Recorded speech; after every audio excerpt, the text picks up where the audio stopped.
And welcome to the Relationship Restaurant. We are Poppy and Geoff Spencer. Delighted to have you with us. This is episode 48. This is the holidays, Pops, and we're trying to help people deal with the things that happen. We have had a lot of exposure here of late to toxic relationships. And we want to give people some ideas of some warning signs you might be in that kind of a relationship. And what they can do about it. What you can do about it. I mean, everybody can say, like, great, I'm in one. What do I do about this thing? Well, what is a toxic relationship, Poppy? Well, a toxic relationship can be anything that people say whenever you feel discomfort or unease or despair or any of those negative emotions. But most often, and we'll give you the signs that you're in one, most often it's very common for people to have a toxic relationship if they are codependent. Codependency is actually, it's a learned behavior. According to the Mental Health of America site, it can be passed down from generation to generation. I mean, just something you've learned behaviorally. Yes, it's a learned behavior. So that's good news, because the good news is we can change our behavior. Having taught psychology for many years, it's like, I guess the bad news is if you grew up watching this stuff, that's kind of ingrained in your personality. That's what mom and dad were like. So right. And so often people, if they don't take conscious steps to change the behavior and really be aware focus of it on it, they default back into that position. So codependency, it's an emotional and behavioral condition. And then it really does undermine your ability to have a healthy, mutual, and I say mutual because so often the couple, if we're talking about a significant other in a couple, so often the relationship is lopsided, that somebody has more control over the other. Only one's needs is being served and the other's right. not. Or one's more dominant than the other, and it's just not healthy. So they can be emotionally destructive and or abusive. And it doesn't have to be physical abuse. It could be emotional abuse, mental abuse. And it affects everybody. It can affect a spouse, a parent, a sibling, a friend, a coworker, a boss. And usually the term was used to describe people in a chemical dependency, but it doesn't have to be. Although sometimes the codependency is also called relationship addiction. So we're going to get into this to see how we can get rid of this dysfunction in the family. And it always goes back to our tool that we have, our communication tool, where we talk about heart-healthy relationships all the time, is the emotional clock. It is always a way to move forward in getting a conversation out, especially keep it, focused on what you are feeling, not what the other person has done to you, not what the other person's shortcoming is, but what you are feeling and what you are trying to work through. And it becomes a very safe and a very understandable position to say, well, I'm feeling shame about the way I've behaved recently. And again, focuses on the conversation back on you. Right. So the emotional clock that we developed when we were writing our book, 1 Billion Seconds, There's Still Time to Discover Love, which was an Amazon bestseller at the end of last year, we wrote about the emotional clock in there, and that there are 12 settings on a clock, and the whole right side of the clock are the negative emotions. And they're confusion, anxiety, despair, shame and guilt, anger, and fear. And those are all the same common themes that occur in a codependent relationship. And it usually stems from some sort of dysfunction in the family of origin, where as a result, people tend to put their own needs on the back burner. And so all these negative emotions just stay churning up in there. And 6 o'clock is that time where you've discovered it, and you say, this is not a good way to go through life and a good way to go through a relationship. I need to do something about this to change this dynamic. I need to either fix this or I need to leave this, one or the other. And that's what people usually call us too. Yeah, right. They call us at 6 o'clock. And then at 7 o'clock is relief, 8 o'clock is forgiveness, 9 o'clock is hopefulness, 10 o'clock is confidence, 11 o'clock is joy, and 12 o'clock is love or trust if it's in a work situation. Mm-hmm. So how do we get out of being codependent? How do we rewrite the stories that we do that? So one of the ways that we came up with this is that we first will show you 5 common themes that are signs that you could be in a toxic relationship, whether it's with a spouse, significant other, or a working situation. And the first, I think it sounds pretty obvious, but you're just not well suited. Right from the very get-go, you might be with someone because, again, this is something you've learned. This is the way your parents were. And you're going to want to marry someone just like someone that dad married. Well, that person's just like my mom. And so it seems like a logical thing to do. And that person, you might be a big conflict avoider, and they're a kind of person who loves to be in conflict and loves to stir the pot up. And that makes it really, really hard to be working together. Right. And one of the things we share with all of our clients is to first have them understand themselves, and understand where they're coming from. So if you're a conflict avoider and you're matched up with somebody, whether it's at home or a sibling or a friend or a coworker who's very dominant, you're going to feel that inner disconnect that you have in your own body. We always tell people, and one of the things we always offer in our counseling sessions and packages is, Poppy and I are both Myers-Briggs certified, and we like to make sure people understand their personality types. Their preferences. It's so important. And we also talk about our friend Gary Chapman's 5 love languages. Do you know what your love language is? Do you know the love language of the person you are with? And if you do understand those things, that makes the dynamic so much better. We're talking about Gary Chapman. This was really critical. Many people have heard, the clients with whom we work have heard of the love languages, but not many of them have heard about the apology language.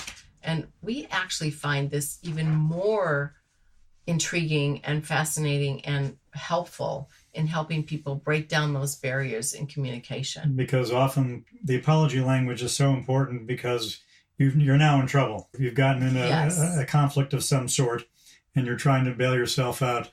Bobby and I always laugh about this. I always see those guys at the grocery store and they've got usually one of 2 items with them.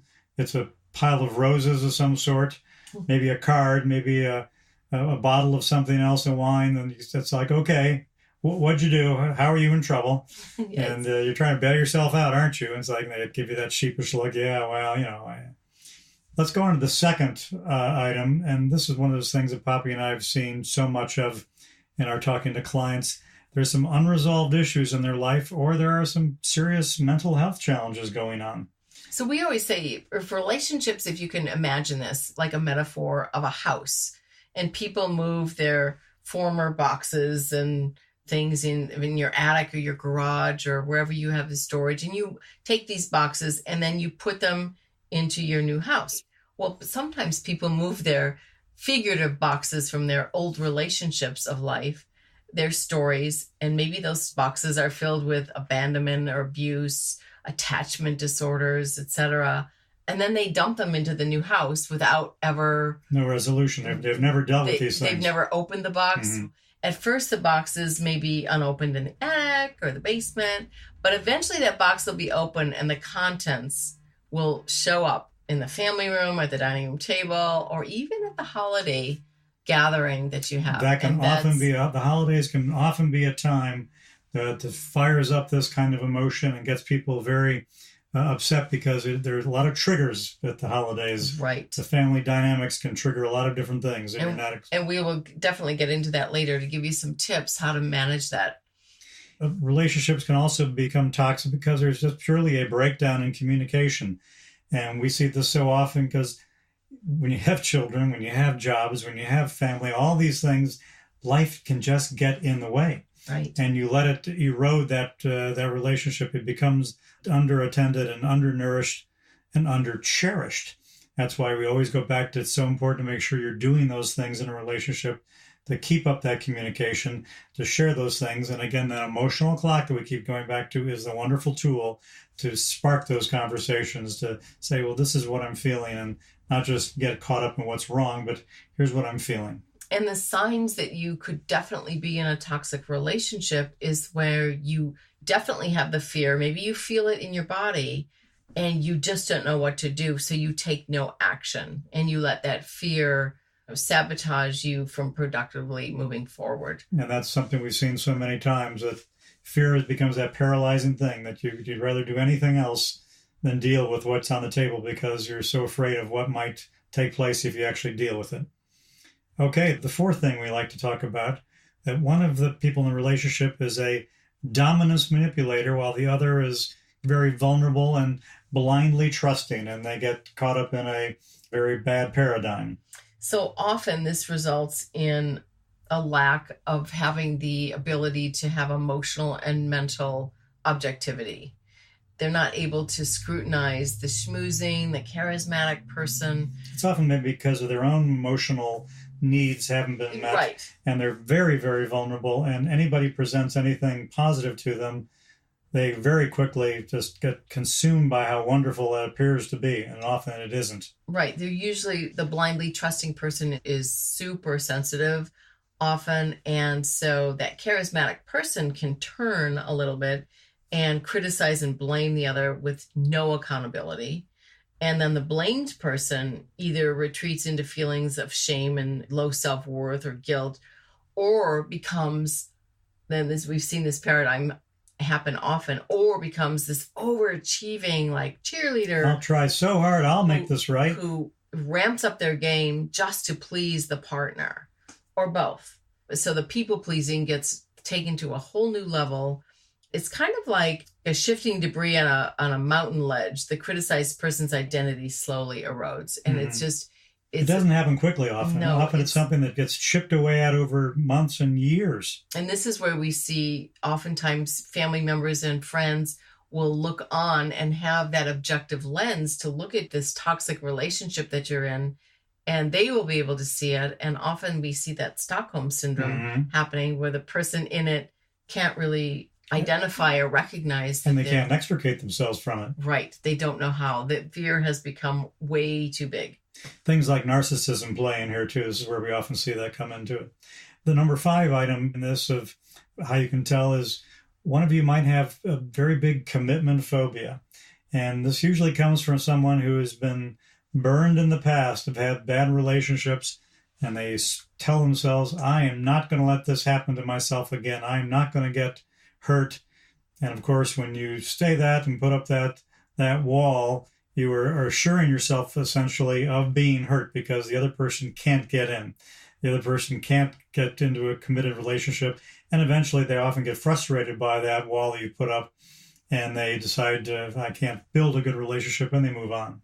And you feel this again, you feel it in your body. If you would just take a second to pause and look at that learned behavior, and it is learned behavior. And your thought might even be, if you are the one that's not fully invested in the relationship, or it's your partner, the thinking goes something like, I don't really care about this relationship, so if it ends, I won't feel so badly. So you've always got this protective shield around you so that nothing can get in, and I hate to liken it to this, but it's kind of like when cancer patients have chemotherapy, it kills the good and the bad cells, right? And so you're killing off all the good things when you're not all in a relationship and you're not committed. And so once again, if you go into a relationship and go, well, this is just going to be short-lived. It will be.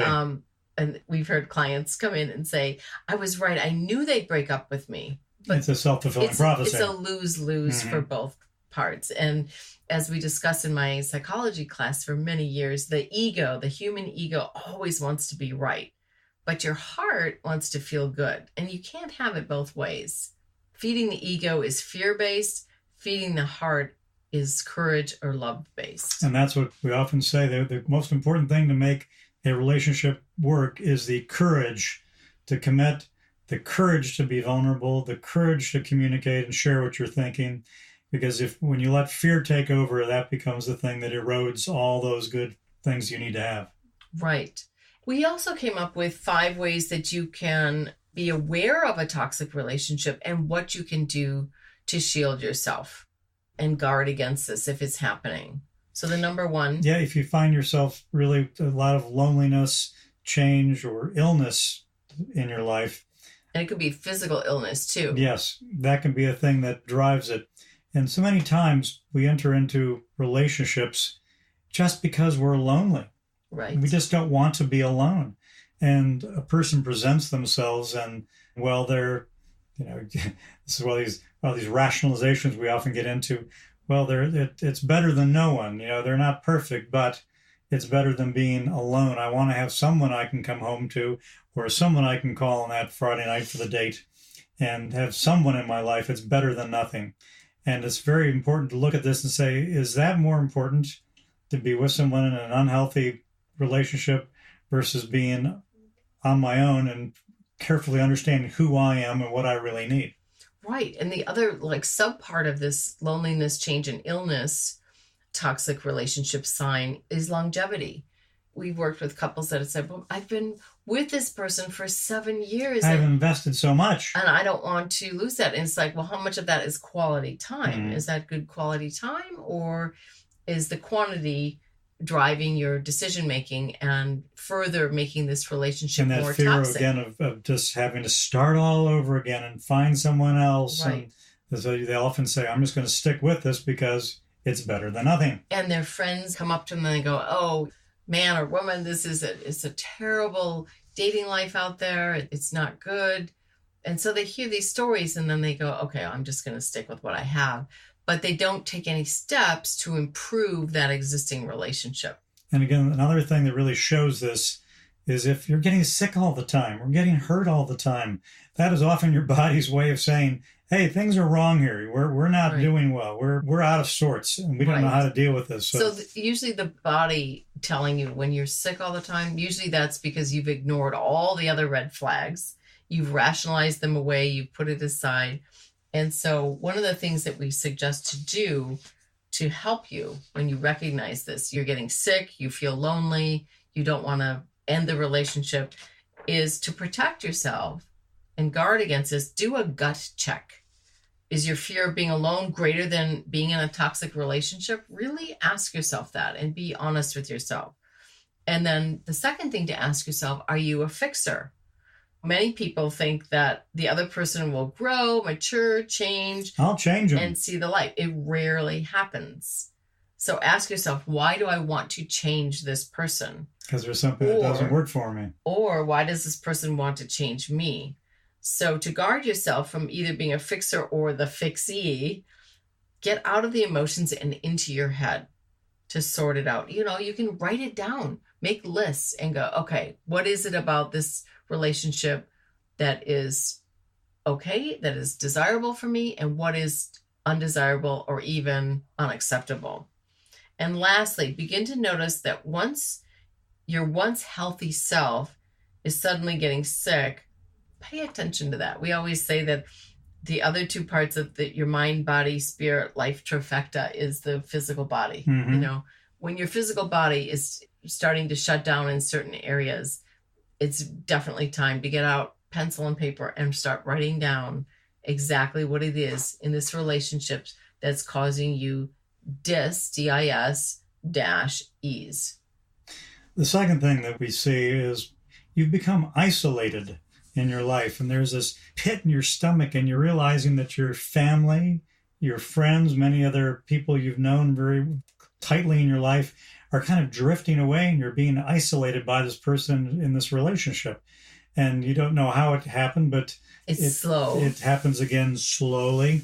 And you're realizing that, why am I in such conflict with my siblings, with my mother, with my family? My best friend. My best friend isn't talking to me. I haven't talked to them in ages. What's going on? Why is this happening?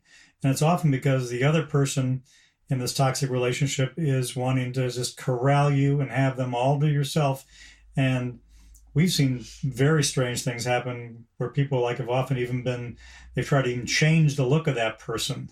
Oh, sure. To physically change them and make them less attractive so others don't want to be with them, or other men might not want to look at this woman in an attractive way. In both ways. And also they do tiny little things, like for females especially, or males, you could be complaining about your mother or your father or your sister that bugs you. But notice if your partner or your best friend or someone starts to undermine that and also starts to criticize your beloved family member.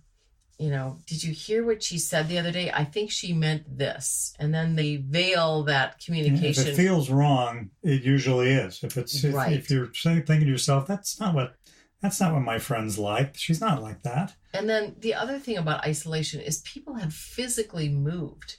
They are very active. They're young people. They're living in an urban area. They have a lot of community around. And suddenly one of the other partners says, let's move out to this farmland I found. There's a barn out there. There's a farmhouse. It's really nice. It's rural. If your partner wants you to be removed from civilization as you know it and tucked away in some remote, although they may say some quaint and charming location, you might have to check that out. And then maybe they'll say, and you can work from home. You don't have to have a nasty commute. You want to look at that and check it out. Is there a hidden motive? Maybe there isn't, but we're just asking you to check that out. If your Myers-Briggs preference is that you have a preference for extroversion and being around people and getting your energy from people, you do not want to be stuck away, holed up in a rural community with just the chickens and the cows to talk to. Nope, you want to be around people. Okay, moving on to the third thing. Distractions are prevailing and ruining your relationships. And this is happening, one of the things we see so often, because this marvelous little device we all hold in our hands, that personal communication device, our phone, that can just provide mountains of distractions to us all the time. We often see this, they just kind of lose interest in each other. It's more interesting to look at what's on the phone and who's texting and who's got Facebook posts and articles and games and what all the different things that are presented are more interesting than the person you're in a relationship with. Right. That also happens slowly over time. And it's so, articles upon articles that have been written about social media and how it sucks the love and life out of relationships. And suddenly you're talking superficially to your significant other. Or what also happens is you imagine that gunny sacking occurs. And gunny sacking is, if you were to imagine a burlap bag filled with all of the issues and challenges and stuff you have with this other person, each time there's a new obstacle, one or both of you open the bag and you dump out all the past. Because there isn't good regular communication, Correct. There isn't good resolution in these things, they all just keep piling up. So anytime a conflict does happen, kabam, they all get dumped on the floor and they all get stepped on again and everybody gets angry all over again and nothing gets resolved because the distractions have ruled the day. Right. And so one of the things that you can do is call it out and say to your partner, come call us. You have a 30-minute free consultation at poppyandgeoff.com. You can call us. That's POPPYANDGEOFF. And say, hey, you know what? I think I've got some of this gunny sacking going on where we can't seem to get beyond this issue that happened a year ago. It keeps coming up. Those are the kinds of things that will totally undermine a healthy relationship. Okay, number 4, you're finding yourself attracted to control freaks and people with narcissistic behaviors. And these charismatic people that come on to you, you're finding that you're like, wow, I really like these kind of people. And you need to be so careful and guard yourself from this kind of a dynamic. And this usually, again, comes from the fact that you have been hurt, you feel a great loss in your life of some sort, and you so much want someone to fill that void. Right. And the thing about a narcissist is that it's a double-edged sword because that person usually comes on so positive and charming. They prey on this. And charming. And their Myers-Briggs type is usually has a high, clear preference for intuition. So they can sniff out that vulnerable person that just got out of a relationship or that has conflict avoiding tendencies or is a people pleaser. Or has a strong tendency in Myers-Briggs towards feeling. And they want those feelings to be, their thinking isn't often clear on that front. Right. So what you can do is that, the narcissists and control freaks will usually prey on these people that are vulnerable and gullible and so trusting. And so I want you to look at yourself. If you're one of those people that's openly trusting, and God bless you, I think that's great that you are, but know it and own that about yourself. And really, we talk about this all the time with clients, is master the art of discernment. really get real with yourself and look at it and say, am I really looking at this charming comment that came out of this person? Is it real? Is it authentic? And also you can reach out to counselors. You can reach out to family and friends. You know, the idea of being vulnerable and trusting is absolutely critical to success in a relationship. But if you are not secure in who you are as a person and your own well-being, you might not have that discernment to say, this person is not out looking out for my best interest. They're trying to take advantage of me in some way. Right. And even reach out, if you can, to trusted family and friends and say, what do you think about so-and-so? And if they say, I don't know, there's just something about them that's just a little bit unusual or whatever. It's often the first thing you see is hesitation. Right. If they hesitate in their answer, we always, Poppy and I often laugh when we ask somebody about something and they stop for a second, they take a breath, and they look and you're like, okay, there's something wrong here. They're searching for a word or something to say that's not going to say something bad. Unless they're an INTJ, which is the Myers-Briggs preference for introverted, intuitive thinking and perceiver, INTP, which they need a lot of time to think things over. But usually these are simple questions you're usually asking. So the last thing that we offer to people to look for to guard yourself against somebody in a toxic relationship is a lack of all-inness. And we talk about gift giving, imagination, pets, your friends that tiptoe around you, and that sparkle that's in your eyes or in your face.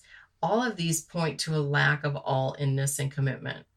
And what happens is you have this growing sense of resentment, which is... Yeah, like every time a holiday comes up and you're like, oh man, I have to get a gift again or a card, and I really don't want to do it. Right.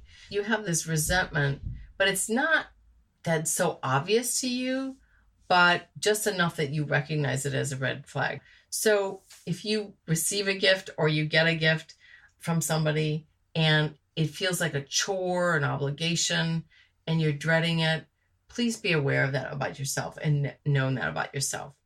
The third thing you need to recognize is if you cannot imagine a future with this person. In other words, sometimes people will say, let's talk about what we're going to do in the new year, and are we going to travel? Yeah, what's our vacation going to look like this summer? And if you don't even want to go to the thought about it, you want to just, I can't even imagine doing anything with you on a vacation. Or your partner says, they make excuses and they say, well, we can't afford it, or who's going to take care of the kids or the pets, and I want to go to the beach and you want to ski, or I can't take off work.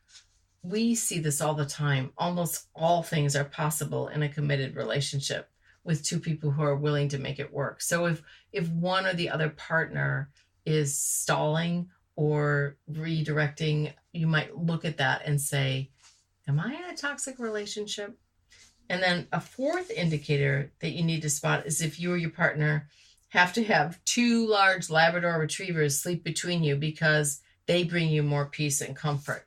So we suggest that you get dog beds instead. Absolutely. Okay, so the other thing is fifth sign. The fifth sign within this is that people they're afraid to talk to you. There are people who are walking on eggshells all the time when they're around you, and they're very quick to respond badly, and they're all very concerned. They're like, "Is everything okay?" People are asking you those kind of questions. It's like, well, why wouldn't it be okay? I mean, why wouldn't I be all right? It's so funny because we always say there's two 4-letter F words that we don't like in our counseling. Fine and fear. Right. Everything's fine. It's usually not fine. So when people do say, well-meaning people do come up to you and go, is everything okay? Use that as a sign to embrace their tiptoe behavior and look at your relationship. Use their... Because you're giving off signals of some sort that makes them concerned. They're picking up on your vibe. Mm-hmm. And then the last thing under this category of lack of all-inness is that you've lost your sparkle. Mm-hmm. We see this in pictures. It's amazing. We've looked at our own lives at different times and relationships. In many cases, we'll see these like a flatness in our own eyes and the eyes of. And we see this in couples. In couples, you say, look at these pictures, and you can just see that you're not excited about being in this picture. Versus Poppy and I look at pictures of ourselves, like for example, when we got back together again after 32 years apart. There's just an enormous energy and joy in our eyes and life, and it's so palpable in the pictures. So these things often show themselves. You know what? The signs are always there. So the overarching theme of this whole conversation about toxic relationships is to give yourself pause, to write it down, to have the courage to look at this relationship if it is an important relationship. And look at it at the very beginning and any time throughout, because the idea of sticking with it just because you're in it is never a good thing, and usually just makes things worse and worse and worse and harder to extricate yourself from it if you can't fix it. And so often many of our clients have come to us and they say, oh my gosh, how come I didn't see that this person was a narcissist, or that this was controlling behavior, or that I was allowing all these things to happen when I should have put my foot down, or I should have asserted myself. And so then we work with people on assertiveness training and developing that. To looking within yourself, why are you doing those things? Right. And to look at that. So if these things hit home and you'd like to talk to us, you can reach us on our website. You can find us at our email, pg@poppyandgeoff.com. Yeah, and take a walk on our website. We have a free, through the end of the year, we have a free download of the emotional clock and the guide that goes with it. Guide to it, right. So you can help broach those conversations with loved ones, with a coworker, with a boss. You've got a sticky thing coming up at the end of the year. You don't know how to handle it. And also with holiday gathering, which our next podcast will cover that, how we will work through toxic relationships with the family gathering. When we have extended family and friends there, it can get a little dicey. So we thank you for joining us on episode 48 of the Relationship Restaurant. We are Poppy and Geoff. Thank you for joining us. We'll talk to you next time. Bye, y'all.